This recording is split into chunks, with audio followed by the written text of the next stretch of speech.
জেদ শব্দটা শুনতে ছোট, কিন্তু এর পরিণতি অনেক সময় একটা পুরো সম্পর্কের চেয়েও বড় হয়ে যায়। জেদের বসে মানুষ কি না করে, কেউ নিজের স্বপ্ন ছেড়ে দেয়, কেউ নিজের সুখ বিসর্জন দেয়, আবার কেউ নিজের সবচেয়ে প্রিয় মানুষটাকেও হারিয়ে ফেলে। কারণ জেদ মানুষকে এমন এক অবস্থানে নিয়ে যায় যেখানে ভালোবাসার চেয়ে নিজের সিদ্ধান্তটাকেই বেশি গুরুত্বপূর্ণ মনে হতে থাকে। একটি সম্পর্ক কখনো একদিনে ভেঙে যায় না, সম্পর্ক ভাঙে ধীরে ধীরে।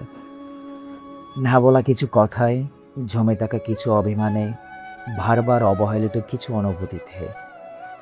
আর যখন সেই অভিমানগুলোর সাথে জেদ এসে মিশে যায়, তখন সম্পর্কের ভিতরে নীরবে ধড়ফড়ে হতে শুরু করে। সম্পর্কের ভেতরে একবার জেদ ঢুকে গেলে জিতে যায় জেদ, হেরে যায় সম্পর্ক। কারণ তখন আর কেউ কাউকে বোঝার চেষ্টা করে না। দুজন মানুষই অপেক্ষা করতে থাকে, কে আগে কথা বলবে, কে আগে ক্ষমা চাইবে, কে আগে নিজের অভিমান ভাঙবে। একজন ভাবে আমি কেন আগে যাব, আর অন্যজনও একই প্রশ্ন নিজের মনকে করে। এভাবেই দুজনের মাঝখানে নীরবতার একটা দেয়াল তৈরি হয়, যেটা সময়ের সাথে সাথে আরও উঁচু হতে থাকে। অথচ যে মানুষটার সাথে একটা সময় ঘন্টার পর ঘন্টা কথা না বলে থাকা যেত না, সেই মানুষটার সাথে একসময় দিনের পর দিন কোনো কথা হয় না। যে মানুষটার একটা ছোট্ট মন খারাপও সহ্য হতো না, তার কান্নার খবরও আর নেওয়া হয় না। কারণ তখন ভালোবাসা হারিয়ে যায় না, হারিয়ে যায় সেই ভালোবাসা প্রকাশ করার সাহসটা, যে দেশে সব কিছু আটকে দেয়। সবচেয়ে ভয়ঙ্কর হলো সেই মানুষগুলো যারা একরাশি অভিমান নিয়ে জেদ ধরে। তারা চিৎকার করে না, অভিযোগও করে না, তারা শুধু ধীরে ধীরে নিজেকে সরিয়ে নেয়।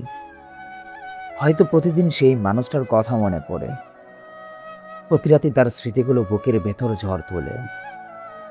তবু তারা আর ফিরে যায় না, কারণ তাদের কাছে তখন কষ্টের চেয়েও বড় হয়ে দাঁড়ায় তাদের জেদ। অনেকেই ভাবে জেদ মানেই শক্ত থাকা, কিন্তু সত্যি বলতে অনেক সময় জেদ হলো ভেতরের সবচেয়ে গভীর কষ্টটার নীরব প্রকাশ। যে মানুষটা সবচেয়ে বেশি কষ্ট পায়, অনেক সময় সেই মানুষটাই সবচেয়ে বেশি জেদি হয়ে যায়। কারণ সে আর নতুন করে আঘাত পাওয়ার সাহস খুঁজে পায় না। জীবনের সবচেয়ে বড় আফসোসগুলোও হয়তো এই জেদগুলোর থেকেই জন্ম নেয়। একটা ফোন করা হয়নি বলে, একটা মেসেজ দেওয়া হয়নি বলে, একটা কেমন আছো বলা হয়নি বলে কত সম্পর্ক, কত অনুভূতি, কত সুন্দর গল্প অসমাপ্ত থেকে যায়। পরে হয়তো দুজনেরই ইচ্ছে হয় সব কিছু আগের মতো করে নিতে, কিন্তু সময় আর সুযোগ দুটোই অনেক দূরে চলে যায়। তাই সম্পর্কে সবসময় জিতে যাওয়াটা গুরুত্বপূর্ণ নয়, কখনো কখনো সম্পর্কটাকে বাঁচিয়ে রাখাটাই সবচেয়ে বড় জয়। কারণ সম্পর্কে একজন হার মানলে দুজনেই জিতে যেতে পারে, কিন্তু জেদ জিতে গেলে শেষ পর্যন্ত দুজনেই হেরে যায়। জেদ সত্যিই ভয়ঙ্কর, কারণ জেদের কাছে মানুষ শুধু একজন প্রিয় মানুষকে হারায় না, হারিয়ে ফেলে অসংখ্য স্মৃতি, আহ্বানিত অনুভূতি আর একটা সুন্দর সম্পর্ককে। আর সবচেয়ে কষ্টের বিষয় হলো যখন জেদের নেশা কেটে যায়, তখন অনেক সময় আর ফিরে পাওয়ার মতো কিছুই অবশিষ্ট থাকে না।